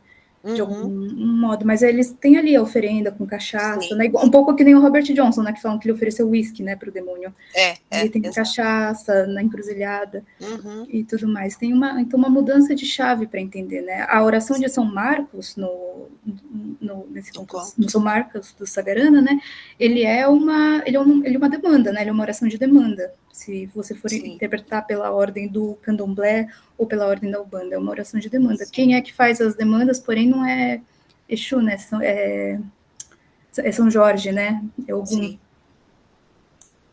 Mas esse pedido de fechamento de corpo que acontece no São Marcos, ele é um pedido, se lido dessa forma, ele é um pedido tipicamente voltado ao culto de São Jorge, né? Sim. Pessoal, nós estamos nos aproximando. Será que alguém queria fazer uma última observação? Uma última pergunta? Senão a gente agradece mais uma vez a excelente exposição. Eu quero agradecer, professor. Nossa, riquíssima essa conversa. Você trouxe muitas coisas novas também. A pobreza, a miséria, você falou que a Jerusa aponta para a Divina Comédia, né? É quando aparece São Francisco. Então, em Dante tem a alegoria da pobreza na Divina Comédia, né? É muito interessante, assim, essa figura alegórica. Pode ser também mais uma influência para o ferreiro, para um dos elementos do ferreiro das três idades. Muito bom. E em vários sentidos, né? E talvez a obra mais que você tenha destacado mais tenha sido a do Cipriano, a lenda do mágico prodigioso. Então, você, de certo modo, você supriu uma lacuna no nosso curso, porque essa é uma obra que, desde o início, deveria estar presente, mas hoje você falou um pouco e nos apresentou aí esse primeiro pactário que quer conhecer aquilo que a este mundo liga em seu âmago profundo, não é como tu fala, was diese Welt in seinen Innersten zusammenhält, ou seja, já é uma antecipação muito poderosa do Doutor Fausto de Goethe, a sede do conhecimento, do desejo fáustico. Muito bom, Isabel. E, na verdade, professor, só mais uma coisinha, eu gostaria de agradecer a você que me estimulou a fazer essa pesquisa, porque ela não está presente, né, Cláudia e Cecília, ela não está presente na minha tese com tanta profundidade, e foi você que me instigou a fazer isso para a aula, então eu quero agradecer, porque eu mesma não conhecia em profundidade. Bom, obrigada. Nós todos aprendemos muito com você hoje. No próximo encontro vai haver uma pequena mudança. Originalmente seria o tradutor do maravilhoso romance russo, como disse o Klaus Eckensberger, hoje, do Mestre Margarida, de Bulgakov. Mas houve uma troca, então, no próximo encontro, a Luísa Kokemäla, que já deu um curso no ano passado, Mário, só sobre a Montanha Mágica, ela vai fazer a exposição, a 7ª aula, hoje nós tivemos a 6ª, o 7 é um número estrutural, né, na Montanha Mágica, muito importante para Thomas Mann, eu estou agora acabando de fechar com os editores da Companhia das Letras, José e Seus Irmãos, e também no José e Seus Irmãos, o número 7 é crucial, é central. E a aula da Cecília sobre uma obra do Thomas Mann será justamente a nossa 7ª e antepenúltima aula. Então, da Luísa, Marcos, a minha é do Grande Sertão. Não. A aula da Luísa, você falou. Da Luísa, Cecília, eu ia falar, em seguida vem a aula do Irineu, e por fim, a 9ª aula será a da Cecília. Então, agradeço muito a vocês, e na quarta-feira que vem a gente se encontra, tá bom? E eu lembro, desculpe eu terminar nesse assunto, mas eu estou um pouco alterado, justamente por causa desse desmatamento no Instituto Butantan. Enquanto eu estou participando com vocês, está chegando muitos e-mails sobre isso, e hoje a gente vai ter uma reunião muito importante sobre esse desmatamento. E esse desmatamento está no âmago do tema fáustico da denúncia e da advertência que Goethe inseriu no último ato da 2ª parte do Fausto, ou seja, a tragédia do desenvolvimento e a destruição da natureza. E eu vou colocar vocês a par de tudo isto, mas eu termino agradecendo mais uma vez a participação, um debate extremamente estimulante, produtivo, e me despedindo até a próxima quarta-feira. Tá? Então, tchau para todo mundo. Tchau. Boa tarde.